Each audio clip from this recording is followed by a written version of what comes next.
భారతీయ జనతా పార్టీకి సంబంధించిన నాయకులు ఎలాంటి ముద్ర వేస్తున్నారంటే ముస్లిమ్స్ మీద, ఇక్కడ పుట్టిన ముస్లిమ్స్ ఎవరైతే ఉన్నారో వీళ్ళకి పాకిస్తాన్ మీదే ఉంటుంది తప్ప భారతదేశం మీద ఉండదు అని మాట్లాడుతూ ఉంటారు. కాబట్టి ఆ ఆలోచనే తప్పు. ఆ ఆలోచన తప్పు. ఈ దేశంలో పుట్టినటువంటి ముస్లిం సహోదరులు దేశభక్తితోనే ఇక్కడ బతుకుతారు అన్న విషయం చెప్పాలనుకున్నాను నేను. ఒకవేళ ఏదన్నా ఎవరికి ఎవరికి ఎవరికి పాకిస్తాన్ వాళ్ళకా? పాకిస్తాన్ వాళ్ళకి సపోర్ట్ చేస్తావా? పాకిస్తాన్ వాళ్ళకి సపోర్ట్ చేయం. పాకిస్తాన్ మీద నరేంద్ర మోడీ గారు యుద్ధం ప్రకటిస్తే, పాకిస్తాన్ వాళ్ళ మీద నరేంద్ర మోడీ యుద్ధం ప్రకటిస్తే ఆయుధాలు పట్టుకొని అందరికంటే ముందు మేమే అక్కడ ఉంటాం పాకిస్తాన్ తో యుద్ధానికి. పాకిస్తాన్ ఎట్టి పరిస్థితుల్లో సపోర్ట్ చేయం. నరేంద్ర మోడీ గారు ఏ నిర్ణయం తీసుకుంటారు, అమిత్ షా గారు ఏ నిర్ణయం తీసుకుంటారు, ఆ నిర్ణయాలకు మేము కట్టుబడి ఉంటాం. దేశం కాడికి వచ్చేసరికి మతం లేదండి. దేశం కాడికి వచ్చేసరికి దేశ ప్రజల రక్షణకు సంబంధించి వచ్చినప్పుడు మతం లేదు.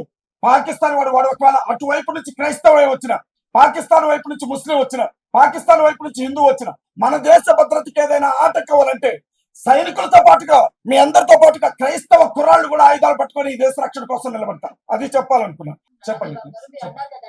ఎవరు కూడా ఎటు పొలిటికల్ గానీ ఏది కూడా క్రైస్తవ వైపు నిలబడలేదు, ఎవరు మాకు న్యాయం జరగలేదు అని చెప్పారు కదా.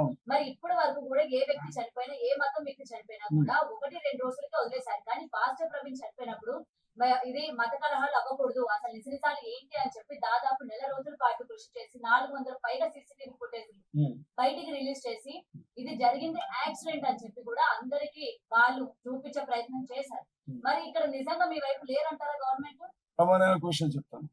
మత కలహాలు జరుగుతాయా? మత కలహాలు జరుగుతాయా? క్రైస్తవులు ఎప్పుడైనా వినండి ప్లీజ్. మీరు అడిగారు నాకు అనుమానం ఉందని చెప్పాను. వినండి తల్లి, మీరు నన్ను ఒక ప్రశ్న అడిగారు, నన్ను ఆన్సర్ చెప్పలేవాలి కదా. నేనేమంటానంటే భారతదేశ చరిత్రలో క్రైస్తవులు దాడి చేసిన ఏదైనా ఒక సందర్భాన్ని చూపించు.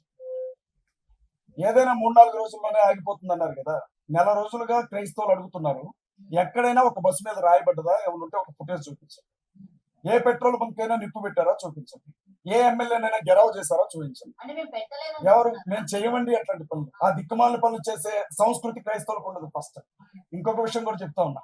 మహాసేన రాజేష్ కూడా అతని అభిమానులు ఇదే అన్నారు. ఏమన్నారంటే మత కల్లాలు జరగకుండా అడ్డుపడి. అసలు మత కల్లాలు చేసేదే ఒకటి. ఫస్ట్ ఏ క్రైస్తవుడు చేశాడు, ఎక్కడ చేశాడు చూపిండి. ఒక ఉదాహరణ చూపిండి, లేచి వెళ్ళిపోతాను ఇక్కడి నుంచి. ఫలానా క్రైస్తవుడు ఎవరు? ఏది నిజాలమ్మా? ఏది నిజం? వినండమ్మా, పోస్ట్ మార్టం రిపోర్ట్ వచ్చినప్పుడు పోస్ట్ మార్టం రిపోర్ట్ లో అసలు ఆయన కడుపులో మందే లేదు అని చెప్పారు. రాజేష్ మహాసేన ఎవరు ఆయన తాగిండు అని చెప్పడానికి? ఆయన చూసాడా? గ్లాస్ లో ఏమన్నా మందు పోసాడా? సీసీటీవీ ఫుటేజ్ లో ఎవరినైతే ప్రవీణ్ పగాల అంటున్నారో అసలు అది రాంగ్ ఫుటేజ్ అని ఒక ఛానల్ చెప్పింది కదమ్మా. ఎవరు? నేను పోలీస్ నన్ను ఐజించేయమా? నేను మాట్లాడతానప్పుడు పోలీస్ ఆఫీసర్ గా ఎవరికి? అమ్మ నేను ఒక విషయం చెప్తాను. అక్కడ చనిపోయిన వ్యక్తిని చూసాం. ఆ మనిషి ఏ స్థితిలో చనిపోయి పడిపోయి ఉన్నాడో చూసాం. మీరు దాదాపు 15 గంటల సీసీటీవీ ఫుటేజ్ తీశారన్నారు కదా. మిమ్మల్నే ప్రశ్న అడుగుతున్నాను. 15 గంటల సీసీటీవీ ఫుటేజ్ లో మందు కొనుక్కోవడానికి లిక్కర్ షాప్ కే వెళ్ళాడు తప్ప అన్నం తినడానికి ఏ హోటల్కి వెళ్ళాడమ్మా. హైదరాబాద్ లో బయలుదేరిన వ్యక్తి రాజమండ్రికి వచ్చే వరకు మందు తాగుతూనే వచ్చాడా?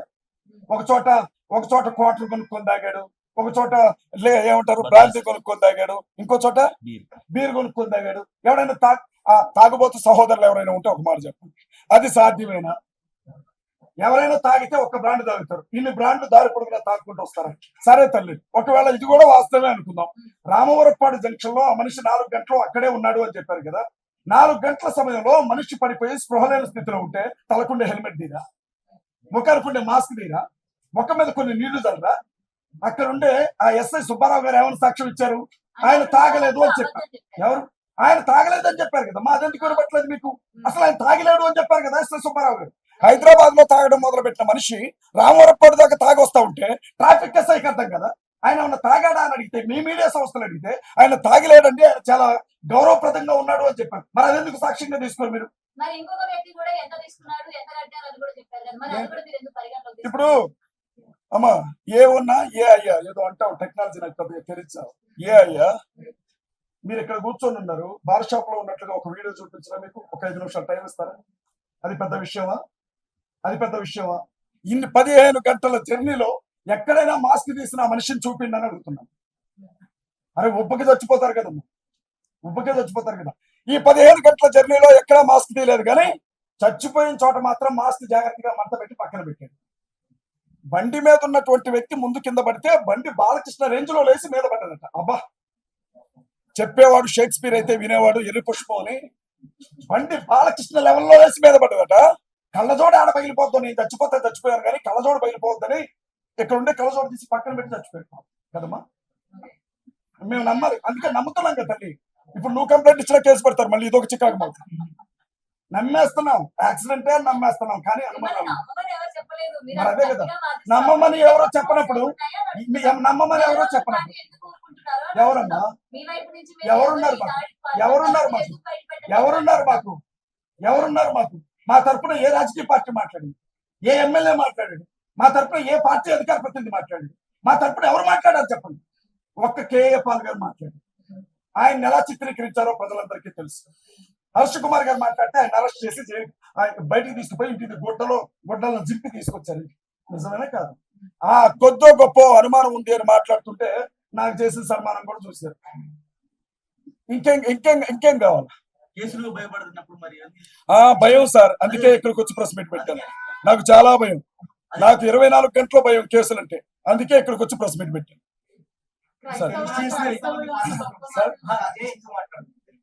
ఇప్పుడు క్రైస్తవులు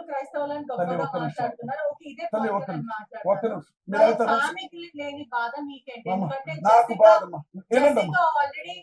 ఒక్క నిమిషం నన్ను మాట్లాడినండి, ఒక్క నిమిషం మాట్లాడి దానికి సమాధానం చెప్తాను. ఎవరికి పట్టలేదు, నీకు ఒక్కడికే ఎందుకు పట్టింది అని అడిగారు ఆయన. నేనేమంటున్నానంటే, నేను వేరు సార్, నేను మీకు కష్టం వచ్చినా నేను అలాగే మాట్లాడతాను. నా మనసు ఊరుకోదు, నా పద్ధతి అది. నేను ఒక్కడ మాట్లాడమేంటి సార్, అభినయ్ మాట్లాడతా.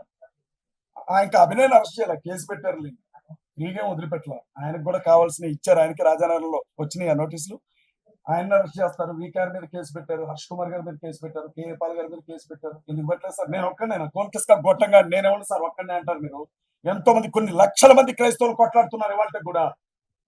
ఈ సిస్టర్ ఒక మాట అడిగారు, జెసికా ప్రవీణ్ గారికి లేని బాధ మీకెందుకు అని. ఒక్క విషయం చెప్తాను, చాలా క్షమించమని అంటే ఒకటి చెప్తానండి, ఒకటి ఇప్పుడు మీరే చెప్పారు కదా, జెసికా గారు హామ్ చేసిన వాళ్ళని క్షమించాలంటే, హామ్ చేశారంటే చంపారని ఆవిడ కూడా ఒప్పుకున్నట్టే కదా. ఒకవేళ యాక్సిడెంట్ అని ఆవిడ నమ్మితే మరి బైక్ ని క్షమించమంటుంది ఆవిడ? కాదు కదా. ఎవరో దీని వెనక కుట్రకారులు ఉన్నారు, హంతకులు ఉన్నారు, నిందితులు ఉన్నారు. కాబట్టి వాళ్ళని బైబిల్లో చెప్పిన విధానాన్ని బట్టి మనం క్షమిద్దామనే కదా మాట్లాడి. ఒక్క విషయం అమ్మా, 2 ఆడపిల్లలు, మీరు ఒక ఆడబిడ్డ, కట్టుకున్న భర్త చనిపోయినటువంటి స్థితి, చాలా బెదిరింపులు ఉన్నాయని వాళ్ళు నెత్తినోరు కొట్టుకొని చెప్పారు. ఫ్యామిలీతో మేము మాట్లాడినప్పుడు ఆ బిడ్డని, తన పెద్ద బిడ్డను చంపుతానని బెదిరిస్తున్నారు అని ప్రవీణ్ అన్న అనేక సందర్భాల్లో మాట్లాడారు. తనకి ప్రాణాపాయం ఉందని చెప్పారు. ఆ బిడ్డను తీసుకుని ఏప్రిల్ నెల 17వ తారీఖున అమెరికా వెళ్ళిపోవాలి, వీసా కూడా రెడీ అయింది ఆ బిడ్డకి. అలాంటి స్థితిలో ఈయన చంపేశారు. ఇప్పుడు ఉన్న ఒక్కగానొక్క బిడ్డని, చిన్న బిడ్డ 4 ఏళ్ళు ఉంటాయమ్మా, వాళ్ళని కాపాడుకోవాలా? రోడ్డు మీదకి వచ్చి చనిపోయిన వ్యక్తి గురించి మిగతా వాళ్ళకి టార్గెట్ కావాలా? మీరేం చేస్తారమ్మా? మీరైతే ఏం చేస్తారు ఆవిడ ప్లేస్ లో ఉంటే? ఆవిడ నిస్సహాయ స్థితిని వాడుకున్నారు తప్ప సాయం చేశారా? గవర్నమెంట్ వాళ్ళకి సాయం చేశారమ్మా? పోస్ట్ మార్టం రిపోర్ట్ 2 వారాలు పట్టిద్దామా? 2 వారాల తర్వాత ఇచ్చేంత ఏం జరిగిందమ్మా అక్కడ? పోస్ట్ మార్టం రిపోర్ట్ ఇవ్వడానికి గవర్నమెంట్ సాయం చేసిందా? మసిపూసి మారేడు ఖాయం చేసింది గవర్నమెంట్. ఎవరికి సాయం చేసింది?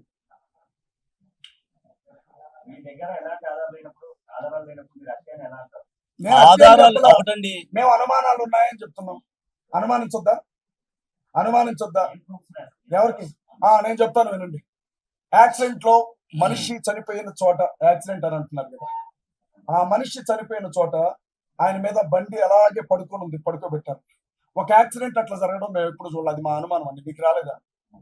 రోడ్డు మీద నుంచి ఒక బండి కింద పడితే మనిషి ఒక్కిన పడతాడు, బండి ఒక్కిన పడతాడు, కానీ బండిని మీద పడుకోబెట్టుకుంటారా? అది జరిగే పనేనా? అనుమానం వచ్చింది సార్. మరి మీకెందుకు రాలేదు నాకు తెలియదు, నాకైతే వచ్చింది చూసినప్పుడు. రెండో విషయం చెప్తున్నాను వినండి. ఆ మనిషి చనిపోయినటువంటి స్థలం దగ్గర 2 కర్రలు, రక్తం అంటినటువంటి 2 కర్రలు పడిపోయి ఉన్నాయి. వాటిని దాదాపు 24 గంటల వరకు కలెక్ట్ చేసుకోవాలి. ఏదైనా సరే ఒక కీలకమైనటువంటి ఇన్సిడెంట్ జరిగినప్పుడు పంచనామా జరిపిస్తారా లేదా? మనిషి ఈ రోజు రాత్రిపూట చచ్చిపోతే రేపు రాత్రి వరకు కనీసం ఆ స్థలానికి ఒక రిబ్బన్ కూడా కట్టలేదు. సాక్ష్యాలు ఏమైపోవాలండి? మాకు అనుమానం ఉంది సార్. అంత పెద్ద ఆ హెల్మెట్ గురించి మీకు నేను బండి తోలను పెద్దగా జావా హెల్మెట్ అంటారట, బస్ కింద పడ్డా పగలదు అంటారు. మాకెవరి మీద అనుమానం లేదు సార్. అది హత్య అన్న అనుమానం ఉంది. మీ మీద ఉందని నేను చెప్పలా, నా మీద ఉందని నేను చెప్పలా. అది హత్యలా కనపడుతుంది అని చెప్పాం. అంటే ఏమనాలి పోలీసులు? మీకు అనుమానాలు ఉన్నాయి, మేము ఇన్వెస్టిగేషన్ చేస్తాం, అది ఎంత నిజమో ఎంత అబద్ధమో చెప్తామన్నారు కానీ ఆధారాలు పట్టరా అంటారా? మరి నన్ను కూర్చోబెట్టండి సార్. ఒక్కరోజు ముఖ్యమంత్రి అర్జున్ కూర్చోబెట్టట్టు ఒక్కరోజు ఐజీ స్థానంలో నన్ను కూర్చోబెట్టండి, నేను పట్టుకొస్తా ఆధారం.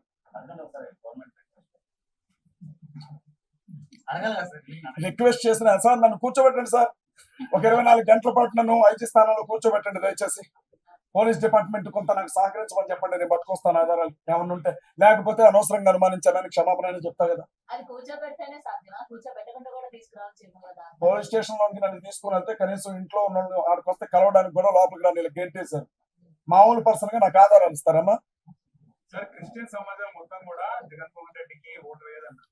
అలాగే చంద్రబాబు నాయుడు మళ్ళీ ముఖ్యమంత్రి కార్యక్రమం క్రిస్టియన్స్ అందరూ కూడా ప్రతి ఒక్క అభ్యర్థి మీద పోటీ చేస్తారు. పార్టీ పెట్టే ఆలోచన ఉందా? లేదండి, మేము అలా చెప్పలేము కదా.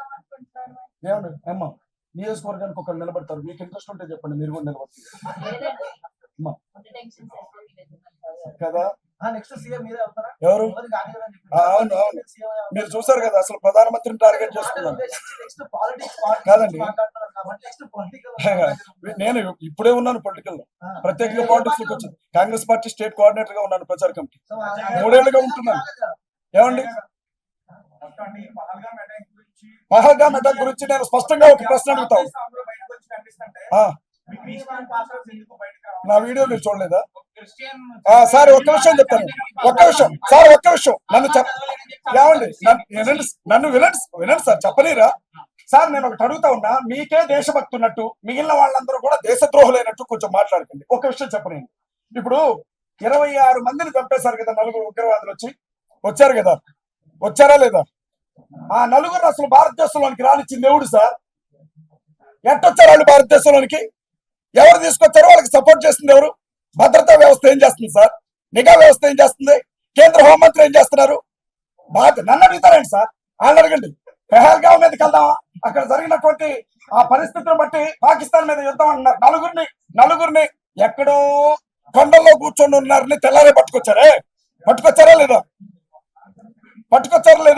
మరి లోపలికి వచ్చేటప్పుడు మీ సీసీ కెమెరాలు లేకపోతే మీ ఏమంటారు డ్రోన్లన్నీ ఏం చేశారు సార్? ఏమైనా తాగి పడుకున్నాయా నాలాగా? సార్ ఇక అది నాకు తప్పలేదు సార్. ఒక్కసారి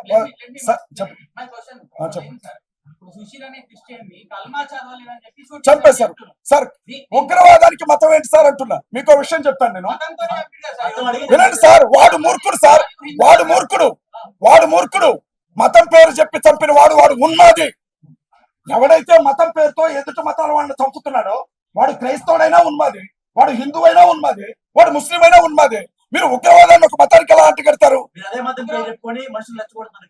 ఎవరు? అంతే సార్. ఇప్పుడు ఎంజీబీఎస్ బస్ స్టాండ్ దగ్గర అర్జెంట్ గా సెక్యూరిటీ పెట్టమనండి. ఎందుకంటే ఈ లైవ్ చూసిన తర్వాత క్రైస్తవులు అందరూ వెళ్ళి పడిపోతారు. అక్కడ న్యాయం కోసం అరుస్తుంటే రెచ్చగొడుతున్నట్లు కనపడుతుంది మీకు. ఏది మీరు ఏమంటారు? బతికినంతకాలం వాళ్ళ కాళ్ళు నొక్కమంటారా? ఎవరు మరి నిలబెడతారంటే మీకెందుకు కోపం వస్తుంది? మిమ్మల్ని నిలబడమని ఎవరు? క్రిస్టియన్స్ రెచ్చగొట్టం కాదు, మా ఆత్మగౌరవం గురించి మాట్లాడుతున్నాం. మా ఆత్మగౌరవం గురించి మాట్లాడుతున్నాం. ఖచ్చితంగా చెప్తా సార్, మాకు పార్టీతోనే పని ఉంది. మాకు ఒక్క పార్టీ మాట్లాడలేదు మా వాడికి న్యాయం జరిగినప్పుడు. పార్టీతో మీకే పని అంటారు సార్? ఎవరు? క్రైస్తవులు మొత్తం కూడా ఇవాళ క్రిస్టియన్కి ఏం జరిగినా అది ఫ్యామిలీగానే ఉంటుంది. మీకేం జరిగినా వస్తాం సార్. రేపొద్దున మిమ్మల్ని ఎవరో చంపుతారు సార్. పలానా ఆడపిల్లతో అక్రమ సంబంధం ఉంది అందుకే చచ్చిపోయాడు అని చెప్తారు. మీ ఫ్యామిలీ వదులుతారా? మేము వస్తాం ఖచ్చితంగా. మేము వస్తాం సార్ ఖచ్చితంగా. ఒకవేళ ఆ కేసుని ఒక అమ్మాయి దగ్గరికి వెళ్ళి చచ్చాడు అని మూసినా మేము వస్తాం మాట్లాడడానికి. రెచ్చగొట్టాం ఇది డిఫరెన్స్ ఏమైనా ఉంటే చెప్పండి. సార్ తల్లి ఒక ప్రశ్న అన్నా, ఒక్క విషయం. కోర్టులను మాత్రమే నమ్ముతున్నాం. కోర్టుల మీద మాకు పూర్తి నమ్మకం ఉంది. న్యాయ వ్యవస్థ మీద మాకు పూర్తి నమ్మకం ఉంది. న్యాయవాదిని నమ్ముతాం, కోర్టులో పనిచేసే క్లర్క్ను కూడా నమ్ముతాం సార్. మేము ఈ దేశం ఈ రోజు ఇలా ఉంది అంటే దానికి రెండే కారణం. ఒకటి రాజ్యాంగం, రెండవది న్యాయ వ్యవస్థ. మేము బలంగా నమ్ముతున్నాం. ఎవరు ఎవరు ఆంధ్ర కోర్టులో కేసేసాం సార్. కేఏపాల్ గారు కేసేశారు. ఆగస్టు నెలలో మళ్ళీ దానికి సంబంధించిన హీరింగ్ ఉంది. ఓడిపోయారు మీరు ఎలా చెప్తారు? జైలు జీవితం జైలుకి వెళ్ళినా కూడా కొంచెం అగ్రెసివ్ అనిపిస్తుంది. జైలు దగ్గరికి వెళ్ళొచ్చాక ఏం నేర్చుకున్నారని జీవితాన్ని నేర్పిస్తాడు నిజమేనా? నాకు జైలు జీవితం చాలా నేర్పించారు. జీవితాన్ని ఒక్కసారి జైలుకి వెళ్ళినా, ఒక్కసారి చావు బ్రతుకుల మధ్య హాస్పిటల్కి వెళ్ళినా చాలా విషయాలు తెలుస్తాయి సార్. చాలా విషయాలు అర్థమవుతాయి. ఏం తెలిసింది ఏంటంటే సార్, సైనింగ్ అథారిటీ లేని వాడు ఎంత గొప్పోడైనా సరే వాడి బతుకు కుక్క బతికే భారతదేశంలో అని నేర్చుకున్నాను. సంతకం పెట్టే స్థానంలో మన వాళ్ళు ఉండాలి. సంతకం పెట్టే స్థానంలో మన వాళ్ళు ఉండాలి. అలా లేకపోతే మనకు న్యాయం జరగదు అని నేర్చుకున్నాను నేను. అధికారులు అన్యాయం చేసిన ఎదురు తిరిగి ప్రశ్నించడానికి మన శక్తి సరిపోదు అని నేర్చుకున్నాను నేను. పవర్ అంతా ఎక్కడుందో ఆ వైపుకి అడుగులు వేయాలి అని నేర్చుకున్నాను నేను. సమస్యకి అదే పరిష్కారం అని నేర్చుకున్నాను నేను. ఇంకేమంటారు? చంద్రబాబు నాయుడు గారు 5 నెలలు జైల్లో ఉన్నారు సార్. నెక్స్ట్ ఏమయ్యారు? జగన్మోహన్ రెడ్డి గారు వినండమ్మా మహాత్మా గాంధీ జైల్లో ఉన్నారు లేరా? అంబేద్కర్ గారు జైల్లో ఉన్నారు లేరా? నేను చెప్పేది వినండి. జగన్మోహన్ రెడ్డి గారు జైల్లో ఉన్నారు. అయ్యో రేవంత్ రెడ్డి గారు జైలుకి వెళ్ళి వచ్చారు. అంటే ఎవరికి? నాకంటే ఎక్కువ సంతోషం దొరికింది. మీరు కూడా 2 వారాలు వెళ్ళండి, చాలా బాగుంటుంది. మీరు కూడా మతాల గురించి చెప్పడం, ఈ రోజు ప్రభుత్వాలంతా కూడా వేరే విధంగా మాట్లాడడం, అందరినీ క్రిస్టియన్ కమ్యూనిటీ మొత్తాన్ని కూడా మీ వైపు తిప్పుకోవడం. నెక్స్ట్ మీరు ఒక అంటే ఇప్పుడు కాంగ్రెస్ నుంచి కూడా రిజైన్ చేశారని మీరు చెప్పారు కాబట్టి నెక్స్ట్ మీరు పార్టీ పెట్టుకోవడానికి ఇదే తొలిమెట్టు అని చెప్పి మీరు అనుకుంటున్నారా? అది ఒట్టి ఆలోచన. ఇన్ని చెప్పిన అది నిజమైతే అదే మాట చెప్పండి. పార్టీ పెట్టి కాదమ్మా, ఒక నిమిషం సార్ అడిగాను. పార్టీ పెట్టడానికి నెలకి 25,000 ఈఎంఐ కట్టడానికే ఎట్లా అని ఆలోచించే వ్యక్తి. పార్టీ పెట్టి ఎక్కడ సంస్థ నడపాలా? బాగా ఇస్తారు. మీరు కూడా క్రైస్తవులందరూ ఫండ్స్ ఇస్తారు. మీరు కూడా ఇమ్మీడియట్ గా క్రైస్తవుల తరఫున మాట్లాడి అకౌంట్ ఒకటి ఓపెన్ చేయండి. కావాల్సిన ప్రపంచ దూత ఇక్కడ నుంచి క్రమంగా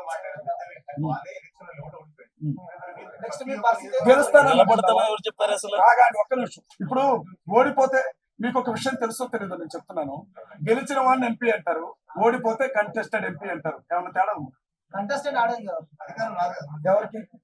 కనీసం ఆత్మగౌరవం మిగులుతుంది కదా సార్. కనీసం ఆత్మగౌరవం మిగులుతుంది. నేను ఒక విషయం చెప్తాను సార్, దయచేసి వినండి. రొమ్ముల మీద పన్ను వేసినప్పుడు ఒక తల్లి గంగేలినో, ఆ తల్లి పేరు ఏదో అంటారు, గంగేలినో కత్తి తీసుకొని రొమ్మును నరికింది. ఎందుకు సార్? నిరసన తెలియజేసింది. నిరసన తెలియజేస్తామని చెప్తున్నాను. నిరసన తెలియజేయడానికి ఒక పద్ధతి అంటున్నాను. మీరు తెలియజేసే నిరసన ఏదైతే ఉందో ఇప్పుడు జరిగిన ఇన్సిడెంట్ పహల్గామ్ ఇన్సిడెంట్ ఉంది కదా, దాన్ని రెచ్చగొట్టేలా ఉంటుందా లేదా సామరస్యంగా? అమ్మా, నరేంద్ర మోడీ గారికి పూర్తిగా ఈ విషయంలో క్రైస్తవ సమాజం అంతా అండగా నిలబడుతుంది. వినండి దయచేసి. కేంద్ర ప్రభుత్వం ఏ చర్యలు తీసుకున్నా మేమందరం కూడా నరేంద్ర మోడీ గారితో కలిసి ముందడుగు వేస్తాం. అలాంటప్పుడు ఇలాంటి సిచ్యువేషన్ కి దగ్గరలో ఒక 1 వీక్ ఒక 10 days ఈ టైంలోనే మీరు ఇలాంటి పని చేయాల్సిన అవసరం ఏంటి? ఇప్పుడు నేనేం చేశాను? నేను రాజీనామా చేస్తే ప్రభుత్వం కూలిపోద్దని నాకు అర్థం కాలేదు. ఈ టైమే కాదు, ఏ టైం అయినా. పొద్దున అన్నం తిన్నాను, సాయంత్రం కూడా అన్నం తింటాను. మత విద్వేషాలు ఏం లేవమ్మా. ఇప్పుడు ఏంటో తెలుసా, చిన్న విషయం చెప్పి ముగించేస్తాను. నిలబడడానికి ముందు బజార్లో ప్రతిరోజు భర్త వాళ్ళ ఆవిడని బాగా తన్నేవాడట. ఆ తల్లి ఉంది కదా, ఆ తల్లి ఏడుస్తా ఉండేదట. ఏడుస్తా ఉంటే పోలీసులు వచ్చి ఒక రోజు అరెస్ట్ చేశారట. ఆవిడ ఎందుకు అరెస్ట్ చేశారు సార్ అంటే, నువ్వు అరుస్తుంటే న్యూసెన్స్ జరుగుతుంది బజార్లో అంటారు. అప్పుడు ఆవిడ అందంట, మా ఆయన తంతన్నాడుగా, ఆయన అరెస్ట్ చేయరా అందంట. ఆయన తనడం గురించి మాకు తెలియదండి, నువ్వు అరిసావు కాబట్టి న్యూసెన్స్ అన్నారంట. అట్లుంది మీరు చెప్పేది.